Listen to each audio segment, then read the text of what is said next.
vou começar pegando emprestado uma expressão do Gurdjieff, que é encontros com homens notáveis, né? Quer dizer, que a gente depende tanto desses encontros com pessoas notáveis. Primeiro para o meu pai, né? Meu pai me mostrou muita coisa que me despertou para a ciência, né? Passeios assim pelas praias e eu passei a ver as montanhas de outro jeito, como é que elas se formaram, enfim. Me plantou um espanto sobre a natureza que persiste até hoje. E quando eu comecei a fazer fotografia, isso ampliou ainda mais. E depois de meu pai, foi Haiti Musashi, que foi uma pessoa extremamente importante na ciência brasileira, que trabalhava em Manguinhos, no Instituto Oswaldo Cruz. Foi um dos caçados pela Revolução, foi para a Venezuela, depois voltou. Depois, com as minhas preocupações, digamos, epistemológicas, começaram acidentalmente em Denver com o encontro de um cientista chileno chamado Francisco Varela, que mudou meu modo de ver o meu trabalho e minha vida, né? Mas tinha peculiaridades assim, individuais. Por exemplo, não me disse nada sobre o mentor dele, que era Humberto Maturana, que eu vinha conhecer também acidentalmente, porque fui a um congresso em Vinha del Mar, né? E o Varela me apresentou então ao Maturana, e com 20 minutos de conversa com o Maturana, eu notei que havia muita coisa do que o Varela tinha me ensinado, mas tinha outras coisas que eram muito mais palatáveis para mim, né? No laboratório de Maturana, depois eu encontrei mais um homem notável, que é Jorge Podoscis. E, finalmente, Antônio Coutinho, que eu considero o imunologista mais brilhante que eu conheci, né? Isso eu acho que derivou muito da maneira como Musashi tratava as pessoas, né? Ele chegava de manhã, umas 9h, 9h30 e tal, sentava lá na sala dele. A mesa tinha tantos livros, tantos papéis, que a gente dizia que ele usava um método geológico para achar as coisas, quer dizer, 5 centímetros, quando respondia uma semana, né? E a gente ia chegando um por um, sentado em volta e ficava conversando. E eu conheci praticamente todas as pessoas importantes da ciência brasileira lá no churrasco que a gente fazia aos sábados, que a ditadura dizia que porque era do lado de fora do laboratório, assim, tinha uma favela, que eram reuniões subversivas junto à comunidade favelada, né? Ele foi chamado para uma comissão de inquérito, né? E notavelmente o coronel perguntava para ele: o senhor é comunista ou não é comunista? O senhor tem que parar de tergiversar e nos responder essa pergunta, sim ou não. Ele disse: não, há perguntas que a gente não pode responder sim ou não. E o coronel disse: isso não é verdade, me faça uma pergunta dessa. Ele perguntou: o senhor ainda bate na sua mulher? E o coronel saiu com a mão no ombro dele, assim, né? Mas, apesar disso, ele foi proibido de entrar no Instituto, né?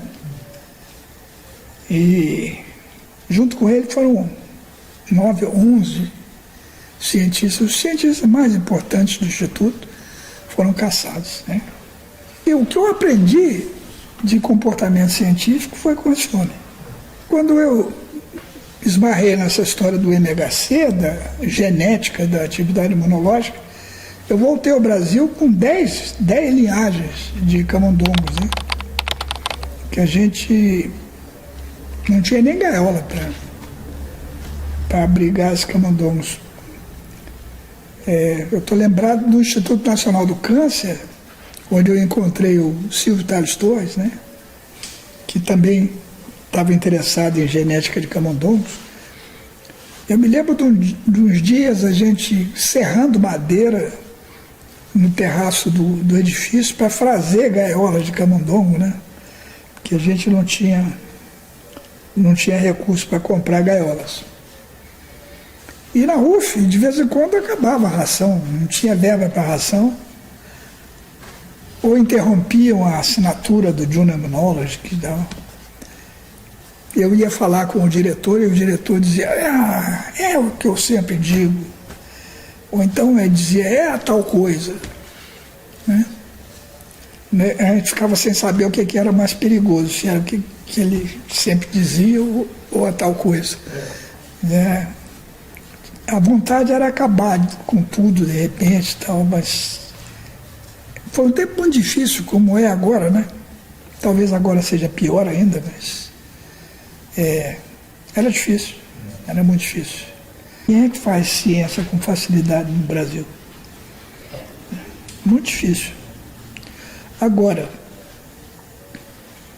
continuo achando que o mais importante é o que a gente pensa que é a realidade, como a gente lida com ela, como a gente resolve o espanto que a gente tem com as coisas, né? Mais importante que os aparelhos, né? Que a maneira de investigar a realidade depende fundamentalmente dessa criatividade, né? Do espanto, né? É como diz o Hélio Rolla, de onde nunca saiu nada, de onde não sai nada mesmo, né? E o Musashi dizia que eu era F5 do Claude Bernard. Ele era F4 do Claude Bernard e eu era F5 do Claude Bernard. E provavelmente é verdade, porque eu gosto muito das ideias de Claude Bernard. Por exemplo, ele foi um opositor ferrenho de Pasteur com a teoria dos germes, né? Pasteur esperou ele morrer para publicar a teoria do germe, porque ele era uma figura científica muito poderosa, né? Ele dizia, não, se a constância do meio interno for mantida, pode entrar em contato com o germe que não acontece nada. O problema é alterar a constância do meio interno. Eu acho isso formidável, né? Porque é coerente, inclusive, com as ideias maturânicas, modernas, de organização, né? E de mudança estrutural. Então eu acredito nisso, eu acredito que a humanidade vai movida aí por um punhado de pessoas, né? Que vão criando novas ideias, novas aventuras, vão abrindo novas fronteiras de conhecimento. A história da humanidade não é contada pelos alfaiates, né? E a história dos pedreiros é contada pelas novas ideias, né? A gente tem que pensar se os anticorpos lá em 1890, né? Com Behring, Kitazato, se eles foram descobertos ou inventados. Porque o termo anticorpo, antitoxina, na verdade, foi inventado para permitir a coordenação de conduta entre os cientistas, né? Então, porque a ideia de descoberta pressupõe uma realidade objetiva, né? Transcendente ao nosso comportamento, quer dizer, as coisas existem, quer a gente saiba delas ou não, né? A alternativa é dizer que elas são construídas no que a gente fala, no que a gente faz.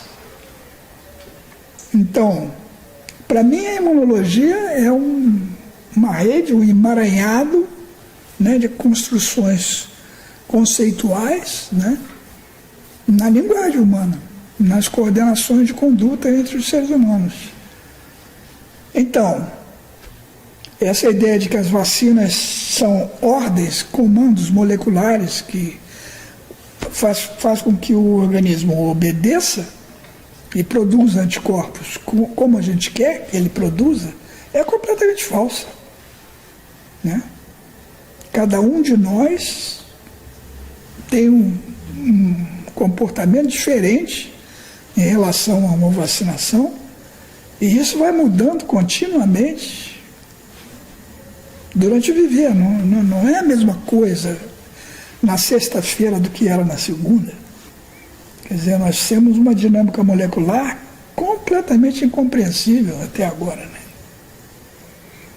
Então, as coisas são muito mal paradas nesse entendimento da imunologia. A ideia mais importante da imunologia foi escrita e publicada em 1954 por Jerne, Niels Jerne, um imunologista dinamarquês. Ele, em 1955, ele produziu a sua primeira teoria sobre a formação de anticorpos, mas em 1954 ele ia fazer uma longa viagem aos Estados Unidos e fez um resumo dessa teoria em uma folha. Nessa folha tem uma frase grifada, escrita ao lado, very important, muito importante em dinamarquês, que é essa frase: é bom saber que o antígeno não participa da formação dos anticorpos. É uma frase completamente contra-intuitiva, né? Mas ele havia constatado que um animal forma espontaneamente uma variedade de globulinas que podem funcionar como anticorpos, que ele chamava de anticorpos naturais, espontaneamente. Então, isso permitiu a ele substituir a teoria vigente, que era qual? Era uma teoria instrutiva, uma teoria de obediência. Né? Quer dizer, o organismo entra em contato com um material estranho e obedece a essa interação e forma um anticorpo. Né? Ele propôs, não, já existe uma variedade enorme de globulinas que podem funcionar como anticorpos.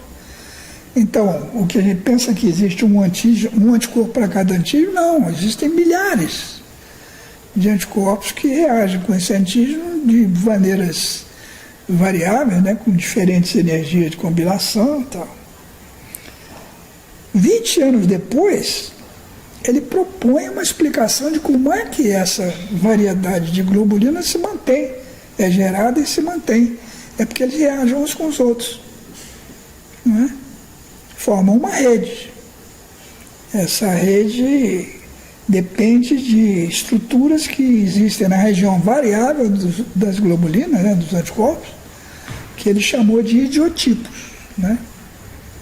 Então, a teoria da rede não foi entendida desde o começo. Na reunião onde o Jerne propôs a teoria, o Benacerraf chamou o Coutinho no corredor e disse para ele: não deixa o velho falar essas coisas que pega mal. É ruim para ele. Né? É a primeira tentativa de introduzir conceitos sistêmicos na imunologia. As ideias fundamentais da teoria não foram entendidas. Por exemplo, a ideia de eigenstates. Quer dizer, eigenstates são autoestados. Quer dizer, estados que a própria rede gera como característicos da sua atividade. Né? A ideia de imagens internas, por exemplo. Porque na teoria que todo mundo aceita até hoje, uma teoria clonal, você reage a um antígeno por diferença entre o antígeno e você. Na teoria da rede, você só pode reagir ou interagir com um material estranho se você já tem alguma semelhança com ele em termos de anticorpos naturais que já existem lá. Então é uma inversão completa de sentido que a imunologia não absorveu, quer dizer, principalmente na América. Quer dizer, não tem imunologista americano apoiando a teoria clonal, a teoria da rede idiotípica. Mas existem grupos na Europa que até hoje, né, desenvolveram coisas nesse sentido. É incrível, porque chegaram a fazer, por exemplo, vacinas idiotípicas, né, que funcionam bem. E por que foram abandonadas? Né? Porque não se entende o mecanismo de funcionamento, como se a gente entendesse o mecanismo de funcionamento pela teoria clonal. Não é verdade, os anticorpos não protegem por si só, não é isso. Né? Então foi uma perda. Jerne foi certamente o imunologista mais interessante do século XX, né? E é uma pena que a gente não tenha explicações, aulas claras sobre esse problema. Né? Muita gente pergunta por que você não atualiza, não reedita, né? O guia incompleto, tem tanta coisa. Porque é um livro de 93 que não tem nada errado nele, né? Ele agora está incompleto e desatualizado, mas errado ele não está. Mas essa desatualização eu acho, inclusive, benéfica, né? Porque tem muita coisa que não vale a pena entrar por esse caminho, né? Da resposta imune, né? Esse último texto que eu escrevi agora é contra a resposta imune, como se fosse uma coisa que o organismo faz. Quem faz a resposta imune somos nós. Quer dizer, nós é que descrevemos que está acontecendo alguma coisa no camundongo, mas se o camundongo pudesse falar e entender o que se passa com ele, dizia que não é isso. Não é isso que está acontecendo.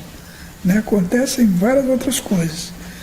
Então, escrever um livro de imunologia nessa direção demanda conhecer o conhecer. Né?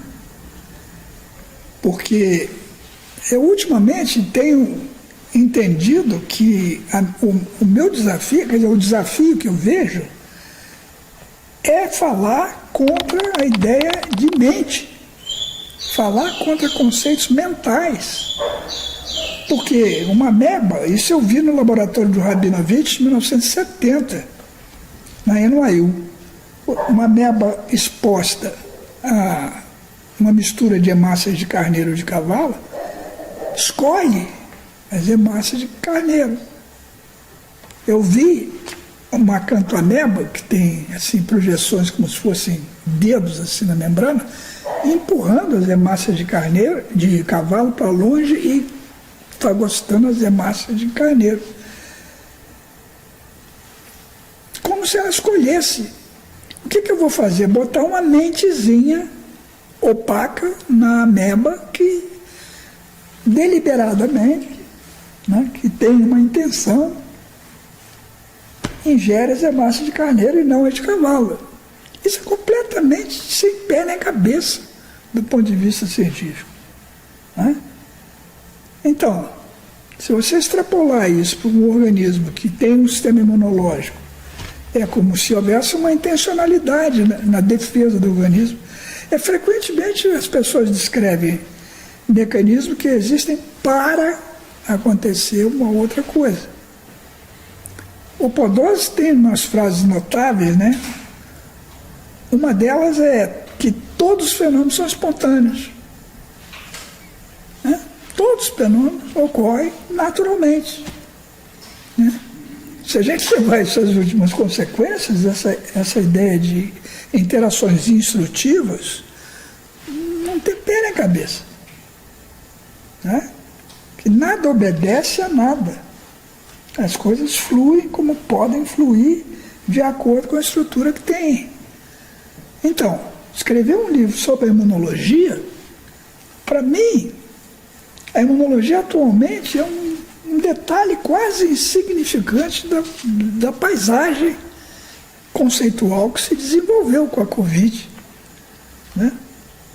É uma coisa muito mais séria. Estava falando com vocês de que uma das grandes ameaças e promessas atuais é a inteligência artificial. O que ela está fazendo com a comunicação humana, com as interações entre os seres humanos. Aliás, nada continua a mesma coisa com a invenção da internet. Nada. Né? Maturana define o ser humano em termos da linguagem, em termos do viver na linguagem. Né? A linguagem para ele não é a transmissão de informação simbólica, é a coordenação de condutas, né? Que nos tornou o que nós somos. E você criar uma forma de coordenação de conduta completamente diferente, como é a internet, que permite você falar diuturnamente, anonimamente, para milhares de pessoas, né? E mentir, né? Com esse recurso, é uma ameaça enorme ao que é o ser humano.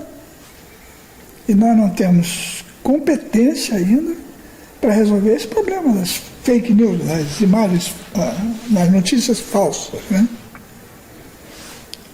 Como acabar com a mentira. Né? Isso é um problema completamente insolúvel. Né? Precisava haver uma atenção muito maior a esse problema, que já foi, né, levantado claramente por muita gente, mas está tendo repercussões na vida de todos nós, né? Como a crise brasileira, a crise americana, a crise húngara, a crise italiana, enfim. Nós estamos vivendo consequências diretas da modificação de conduta humana pela geração da internet. Arthur Clarke, que foi um escritor de ficção científica importante, né? Fez várias declarações e algumas foram transformadas em leis de Clarke. A terceira lei de Clarke diz que toda tecnologia sofisticada é indistinguível de mágica. Eu acho que um celular é mágico. Eu acho que as pessoas sentem isso, mesmo que não articulem isso dessa maneira. E acho também que isso é a fonte do negacionismo. Porque, sem compreender como aquela mágica acontece, chamar um táxi com um Uber, né? Você tem que usar essa mágica sem saber o que ela é. E existe um grupo de pessoas, identificadas como cientistas, tecnólogos, que controla isso. Então, uma das soluções é negar esse controle, não é? E fazer as coisas de outra maneira. Então, isso pode facilmente se transformar numa negação da ciência. Né? Que é o quê? Um efeito secundário da criação de uma forma de interação entre os seres humanos que muda o que nós somos. Muda a essência da humanidade. Isso tem um pecado seríssimo, que é a noção de tolerância em si como não reatividade. Né? Porque não é verdade. Né? Quer dizer, você é tolerante ao que você ingere, você é tolerante aos seus próprios componentes, não porque você não reaja, é porque você faz um travamento da sua reatividade em baixos níveis. Né? Quer dizer, você come carne de porco toda semana e tal, você tem anticorpos e linfócitos que são específicos para carne de porco, mas você não tem memória disso. Você não faz uma reatividade progressiva. Então, o fenômeno em si é completamente diferente. Quer dizer, ele é o estabelecimento de constâncias, quer dizer, ele é a manutenção de padrões de reatividade. E enquanto a gente não estudar a natureza desses padrões, como é que eles são formados e mantidos, a gente não vai entender nada. Quer dizer, a ideia fundamental está errada. Então nós temos que afastar essa ideia e trabalhar de outra maneira com outros conceitos. O que faz a sociedade de imunologia mucosa, né, é uma piada. Porque o que ela fez? Ela transformou a reatividade positiva, a imunidade, como a verdadeira imunologia. E a tolerância como uma regulação, uma coordenação disso que acontece. A sociedade, ridiculamente, faz um simpósio associado aos congressos mundiais de imunologia, uma semana antes, né? Alguns dias antes, como um arremedo, como uma confirmação de que isso acontece, né? É como se fosse um adendo, um mecanismo regulatório do que é a imunologia real, que é a reatividade imunológica específica. Não tem nada a ver com um travamento com controles, com padrões. Então, a tolerância oral está totalmente errada, como está totalmente errada a autotolerância. Nós não somos tolerantes no sentido de não reagir. Nós somos tolerantes no lugar de entender, de assimilar em harmonia o que acontece. Né? Então tinha que acabar com a sociedade de mucosal immunology. Né? Ela tá equivocada em sua essência, em sua formação. A minha grande dificuldade em discutir isso é transformar o conhecer num problema. Quer dizer, o Maturana, na Árvore do Conhecimento, tem uma frase lá dizendo que em algum lugar deve haver uma placa dizendo é proibido conhecer o conhecer. Né? E é exatamente isso. O exemplo da ameba comendo, escolhendo uma hemácia em relação à outra, né? O que é? Ela conhece? Ela reconhece essa hemácia como apetitosa e a outra não? Quer dizer, enquanto nós não resolvemos esse problema fundamental, do que eu chamo conhecer? Né? O Maturana chama o conhecer de uma ação efetiva de acordo com critérios de efetividade estabelecidos por um observador. Né? A acusação mais grave a essas ideias é da subjetividade, que isso é solipsismo. A gente pode imaginar qualquer coisa. Né? Mas a subjetividade é uma acusação de falta de objetividade. Né? Você está proibido de excluir a transcendência do mundo material. É claro que o mundo existe, as coisas existem antes de você e vão continuar aqui depois que você morrer. Né? É completamente diferente de você imaginar que cada um de nós distingue realidades distintas, né? E vive com elas. Né? É incrível. A biologia do conhecer, para mim, tem uma importância equiparável às ideias darwinianas. É uma modificação fundamental do entendimento da biologia. A minha tarefa agora é procurar formas úteis, hábeis, de negar a ideia de mente. Quer dizer, reduzir tudo ao que nós fazemos. Né? Há um livro do Maturana chamado Do Ser ao Fazer, que é muito interessante porque é uma entrevista longa de um alemão, de um jornalista alemão, sobre a biologia da cognição, que ele não conhecia nada, e ele começa com as perguntas mais elementares. Então, quando o Maturana estava fazendo o doutorado em Londres, o J.Z. Young, que era seu orientador, perguntou a ele: por que você quer mudar tudo? E ele disse: eu não quero mudar tudo. É que tudo resulta mudado quando eu penso na biologia do conhecer.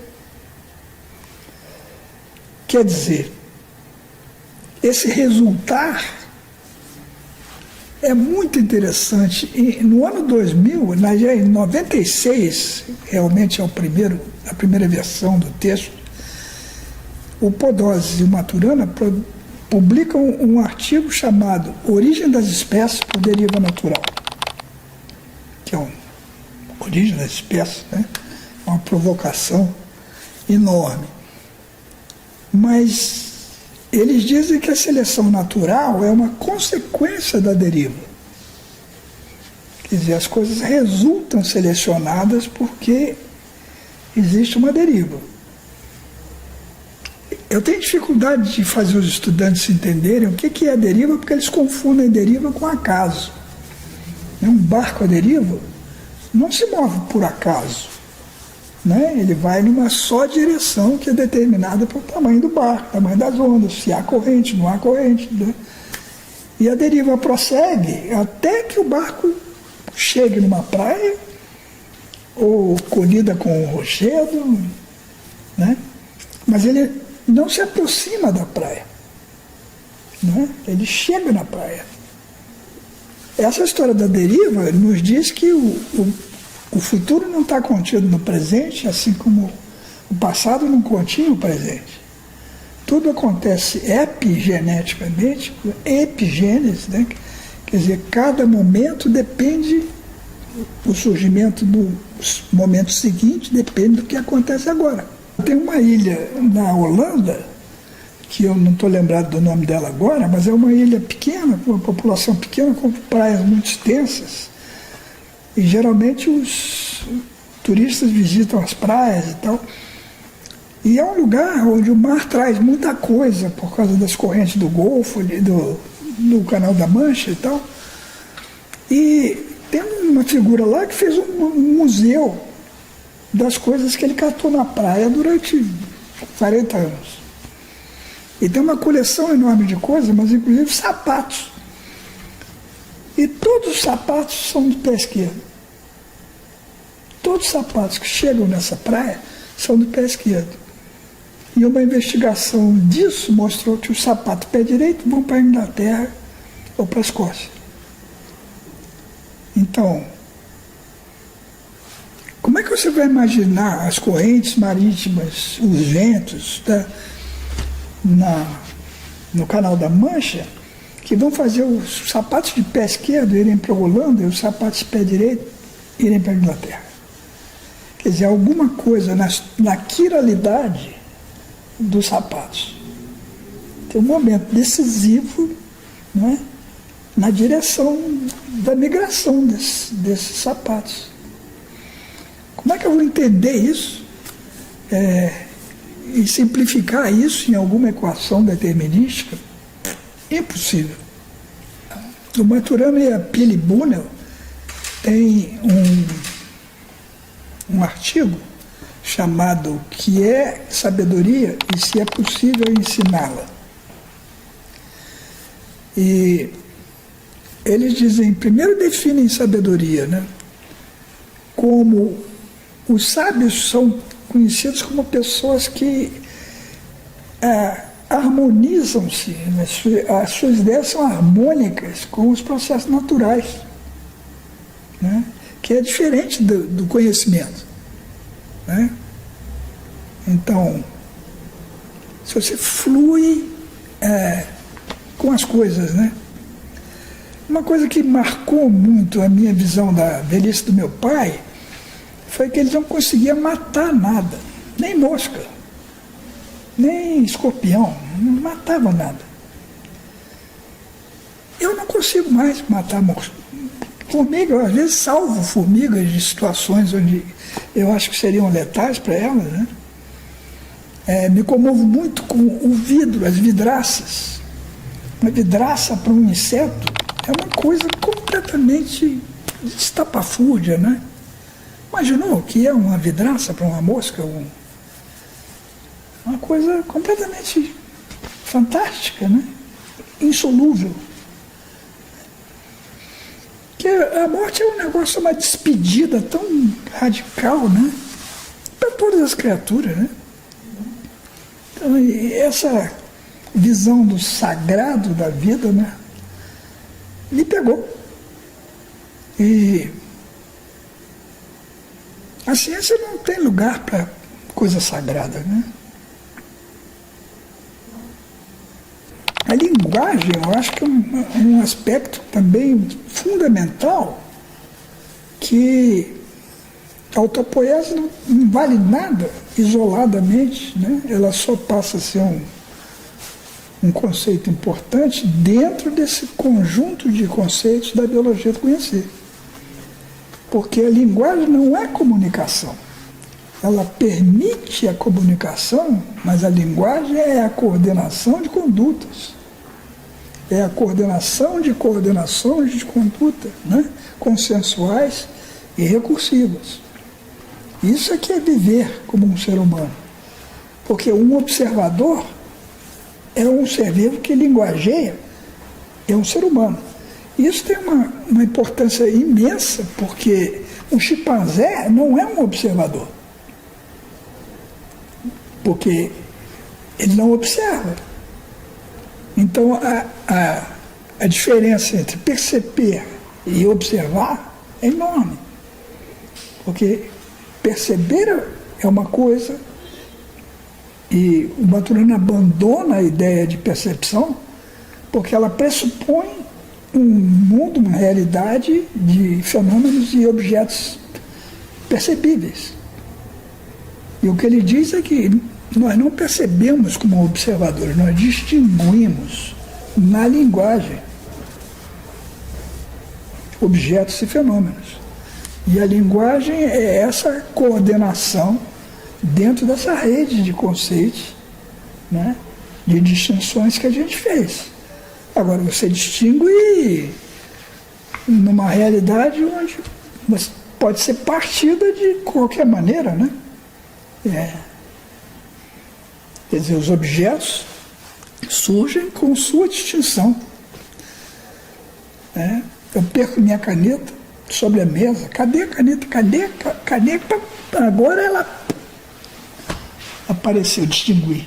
A noção de cognição envolve principalmente a noção de memória, de especificidade, uma série de coisas que colidem com essa visão da biologia da cognição. Né? O que você chama de memória? Né? Memória é dizer que o que está acontecendo no fenômeno B dependeu de uma interação que aconteceu no fenômeno A, né? Sem nenhuma consideração do que se passou entre os fenômenos A e B. É uma redução mutilante. Né? Memória é um conceito diabólico. Né? Eu lembro da cara da minha avó, lembro, sem dúvida. Não tem memória dela, isso não é a memória dela como se fosse uma coisa. Né? Isso é do Penfield, né? Tocar lá o cérebro, chocolate, né? Estou ouvindo tal melodia. Não, aí danou-se, é como se realmente você tivesse lá uma coleção de coisas. E no cérebro, né? Como se o cérebro fosse a fonte da cognição. O fígado não tem nada a ver com isso, meu pé esquerdo muito menos. Né? Mas machuca meu pé esquerdo para ver o que acontece comigo. Eu tornaria obrigatório a entrada de todo estudante da universidade na Faculdade de Artes. Quer dizer, eu exporia as pessoas à arte, a diversas modalidades de arte durante um semestre. Se elas conseguissem sair dali, tudo bem, mas abrir muito mais, fecundar as possibilidades de criação artística, estética. Que eu concordo com o Bateson, o problema final é estético. O problema final é a beleza das coisas. O que é beleza? O que eu considero belo? Né? E eu não tenho a experiência que você tem de preocupação com a natureza da comunicação na universidade e tal. Mas eu estou mais preocupado com o que a gente está chamando de negacionismo, né? De negação da sociedade sobre a ciência, sobre o conhecimento científico como forma legítima, né? de conduzir a conduta humana. Então, sem um grande esforço ético e estético, eu acho que a gente não vai sair desses problemas que nós estamos vivendo, né? Consequência do primeiro Congresso Internacional de Imunologia, quando a imunologia se tornou uma disciplina identificável, ganhou uma personalidade, né? Nós estávamos numa Kombi. Eu penso aí, se essa Kombi batesse, matasse os ocupantes, acabava a imunologia brasileira. Não tinha mais ninguém para acender o fogo sagrado, né? E começou com reuniões na Academia Brasileira de Ciência, do Rio de Janeiro. Eu nunca ocupei nenhum lugar na sociedade, né? Nem de segundo tesoureiro. Mas foi importante, né? E hoje em dia virou uma multidão de jovens, né? E é curioso, porque a imunologia é considerada um negócio muito complicado. Né? E é, né? Do jeito que a tornaram, ela é muito complicada, muito cheia de detalhes. As ideias gerais da imunologia são muito poucas. E essas é que eu quero mudar. Eu quero mudar, são as perguntas fundamentais, estão equivocadas. Tem que mudar. E aí, não é que eu não dê importância às moléculas e às células, não se trata de antagonizar o que está feito. Se trata de mostrar que há muitas coisas, né, equivocadas, e assim você não chega lá. Não tem como.